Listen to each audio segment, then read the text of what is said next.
Hey, hey, welcome to another evening with Tony talking trash about music. And tonight we're going to San Francisco. Another great band, another band supporting a lot of the bands that I love. You know how much I love Todd. But Todd's really had very close connection with this band up to this day with the drummer Prairie Prince still playing with them. Vince Welnick playing before. I'm talking about that great American band, the Tubes. The Tubes, for God's sake. Started off in Phoenix, Arizona, a combination of what? It was a Bill Spooner had a band. One of them was called the Beans, wasn't it? And I forget somebody else. They had a different band, but anyway, they started doing these things, and before long they melded together and really had a. You talk about all the members now. Right now, Waybill, Prairie Prince, Roger Steen, and David Med. I don't know who David Med is, but anyway, you've got Rick Anderson, original member, Vince Welnick, Bill Spooner, of course, one also singer and writer of good stuff. Bill Cotton, Bob McIntosh, Ree Stiles, Mingo Lewis, Jane Dornicker, David Killingsworth, Gary Cambra were like members of the Tubes. But anyway, they started off really early, like 1972. They very much started themselves. Uh, Too many Swedish band, the Beans, the Radar Men from Uranus, the other Red, White, and Blues band, Prairie Prince, Steen and Killingsworth, and then they get together and they get themselves together. And they get signed with A&M Records, who is smart enough to be able to tell what's right. And they put out records, and they put out a bunch of studio records, and most of them were done within a period, I guess, to 1975 through 1985. They did one extra one, and I'm going to include that in the rating here from what I have. And we're going to count down these 8 records and talk about these 8 records. Do they adequately capture the essence of the band? Probably not. I would say any live show you could find, and it's difficult. You look at some of the videos now, and it almost looks like you're looking at a performance from a musical as opposed to a rock band. Of course, we've got Todd's band had deep roots with these guys, and they were really could have been lumped in with punk rock stuff, but at the same time they kept it going. They went through a situation where they were produced by Todd, produced one of the records they did. He had a little bit for them. Then David Foster takes on, and David Foster takes them on to huge heights. And at that point, things get complicated. They go back to Todd. Things do not work out financially after that. And then Richard Marx enters the picture later for that later record. And of course, wrote a lot of songs with Fee Waybill, had his own career and such. But let's talk about the great Tubes. Let's talk about the Tubes whose live show, if any of you could see any of the video uses, still check it out. I'm not sure, though, it prepares you the same as having seen them. I did see them at the Bayou before, and I don't remember when it was. It certainly wasn't any of the big ones. I think by that time they were out in the sheds, playing at Meriwether Post and different places like that, maybe Wolf Trap in the D.C. area, some places like that, Baltimore Civic or something. But let's talk about these records. Let's talk about these records. And again, I'm not talking about the great records, What Do You Want From Life, or any of the other ones that you get. I'm talking about the great records here. Let's look for a second at commercial success. Looks like clearly they reached a commercial zenith about the time of completion, Backward Principle, and Outside Inside. They got to number 18 in the U.S. Got some good completion backwards. Got the number 4 in New Zealand and Canada. Both ended up gold there. But their first record charted a little bit. Their second one charted better, and then back down and up and down.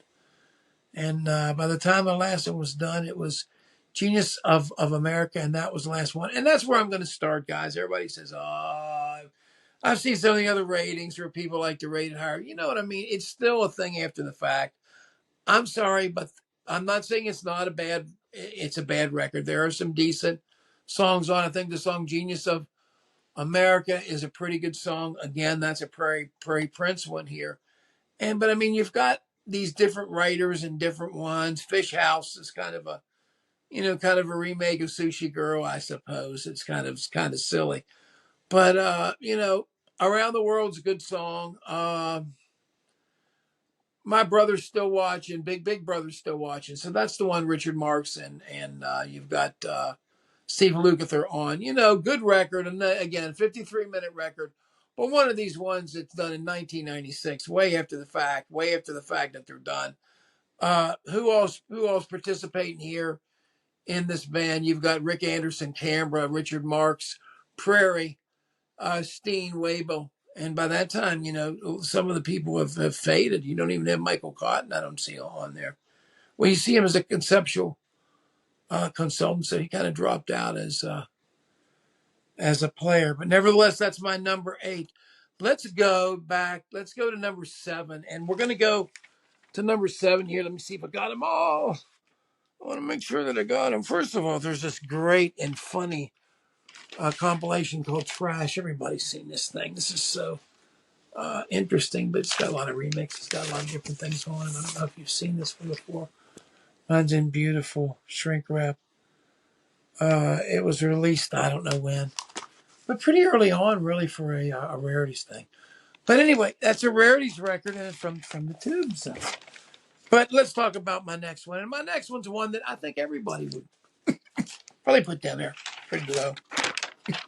And the reason why, it's just, even though they came off great live, the Tubes now, Hit Parade was okay. The cover of Beefheart, nice.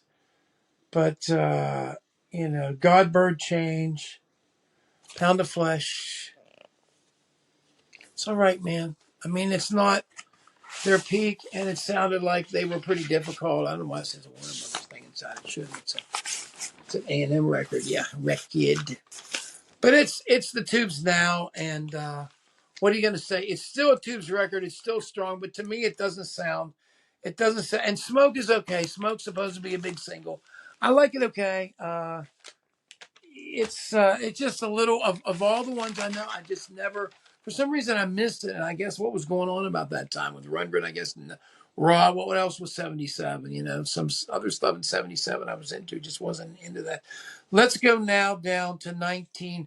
The next one, which may surprise some people, my number 6 is going to be 1983's Outside, Inside the Tubes, with the interesting album cover here, which falls, has a hole in it. Looks inside the whole record, and that's the way it is. Kind of a cheap way of doing it. What was that girl that did that I followed? She did the same thing. Had one, but it's a laminated cover, nice one. And all of a sudden, you've got the Tubes, and I can't see this, so let me look at here where I can get bigger deal here with this. But 1983, David Foster, you've got 4 here. She's a Beauty, which was one of the biggest songs they ever had. Glass House, Tip of My Tongue was there. Wild Woman of Wongo was kind of there. So in a way, the reason why I have this at number 6 is it was just tired. I was tired of that. I mean, I appreciated a lot the completion backwards principle. Great songwriting on that, but I don't think there's that great of songwriting really on Outside, Inside. I don't think it's, you've got some stuff, I guess. I don't really see any credits with Foster other than She's a Beauty. That's an okay song. I mean, I don't think it's like, I'm not like heads over heels with it, but that's, that's mine. And so that's mine. That's why that's my number 6. Number 5 is one that, still to this day feels a little bit incomplete. And they got their beautiful, look at these cool Tubes shirts on that they have with the beautiful American Express, Young and Rich. Slip My Disco on here, Young and Rich. Poland Halls, Don't Touch Me There. Tubes World Tour, though, which is, again, a great one of the best ones. Ken Scott, Bowie engineer, produced this thing. Beautiful sound. You've got the band here, You've got Bill Sputnik, Spooner Fee, Waldo Waybill, Michael Cotton, Preposterous Prairie Prince, Vince Welnick, Rick Gator Anderson, Roger Steen, Restyles. Gorgeous ladies, no longer with us, unfortunately. Dancer, another wonderfully laminated record cover that they probably paid the shit out of so they can have the raised letters the way you have, and numbers that you have on your American Express card. But that is Young and Rich, and again, wonderful record, but just kind of bereft of any, songs that got big in their live tour, but never really, that record didn't really capture that. The songs, I think the best moments of that are really captured over in the other live record. Let's go to the next record that may surprise you. I rated it higher than anybody else, and I do not give a shit. I'm talking about 1985's Love Bomb. I think this gets a really, really bad rap.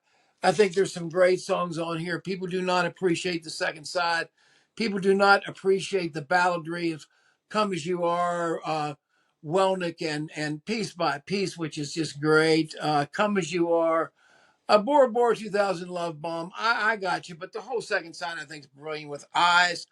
For a song is too much. Feel of is too much. I think it's great. I think it's a great record. I think it's very much undermined by what it is, by what was happening. They got very little support by the company at that time. They went out on tour with Utopia with doing POV, and it hit the shit. But I would, to me, 8765. That is my fourth favorite record by the Tubes, 1985's Love Bomb. And take that. I get tired of hearing how bad it is. And what am I going to go? I'm going right back to Todd again, baby. Come fly with me. Na, da, da, da, da, da. I'll give you my prime time. There's beautiful Vince Welnick for you to join the Grateful Dead. And poor guy got, impressed from Jerry's death. Prairie in the Middle, who you still can see on tour, Mike Cotton, Roger Steen. This is my favorite version of the band. And, No Mercy, Get Overture is great. Loves the Mystery is great. Teleside's great. No Way Out is great. I Want It All Now I love. Primetime TV is king. Turn me on. So I I understand the second side. I've heard some people like Martin Popoff, and talk about how the second side is not as good as the first side. I agree with that. I think the second side is not as good. But although I do love Love's a Mystery, it's produced and engineered by Todd. First side, I think, is a complete masterpiece. And anyway, that's it, man. That is the great Tubes with. Look at this. Isn't this nice? You get a nice little thing inside it. Look at Reese. Anyway, yep, that's it. That's the Tubes with Love Bomb, and that is my number or not Love Bomb, Remote Control. That's my number 3. 1979. All right, number 2. I'm going to go ahead and give it to it, man. People hate it. People want to boycott because of the whole Chicago David Foster thing. Earth, Wind, and Fire. Come on, man. He writes great songs. You have to talk to them that this is great. Talk to You Later. Fantastic. Amnesia. Fantastic. I don't like Sushi Girl. It's kind of a stupid song, but it was a big hit. And to me, I don't care what anybody says. I think about notes. I think about beauty of melody. I think Don't Want to Wait Anymore is one of the most beautiful songs they ever did. I don't care if it could be a Chicago song. It sounds like Peter's Tear. I don't give a shit. I think it's a beautiful song, and I think Bill Spooner knocks it the hell out of the ballpark. I've heard Fee try to cover for him and sing. It's just not as good. You see some of the Spooner stuff, even him with the wacko delay that they have on one of his things in one of the stadium shows. You can hear it like banging a long time. But Power Tools, let's make some noise. As pop as they got.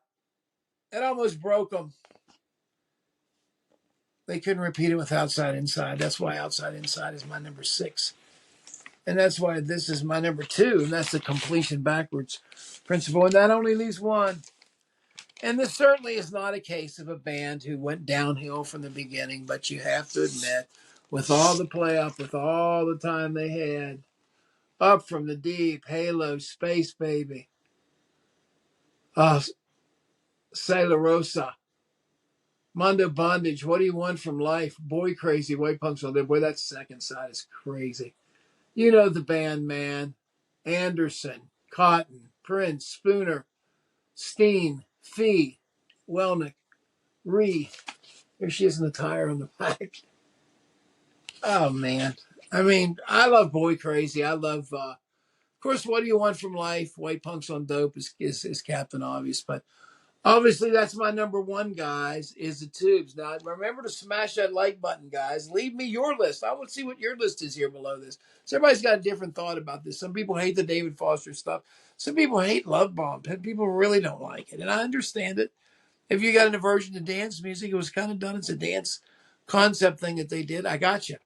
But this one was the basis of everything they did in their live show for so long. It was just great. Boy Crazy. As Superman. And the John Bonham thing. Anyway, produced by Al Kooper. Forgot about that. Isn't that weird? Al Cooper's got a link to that. And you really don't hear much of a stamp of him on that. He really kind of got out of the way and let it shine in its color. Anyway, hey, leave your list below. Leave your list below. And subscribe, please. Hit the like button, hit the like button, hit the like button. Please help us out. Hit the like button. You guys got to do that from now on in. Thank you very much for watching this. I really appreciate that. And we will catch you guys later with the Tubes song countdown. Thanks.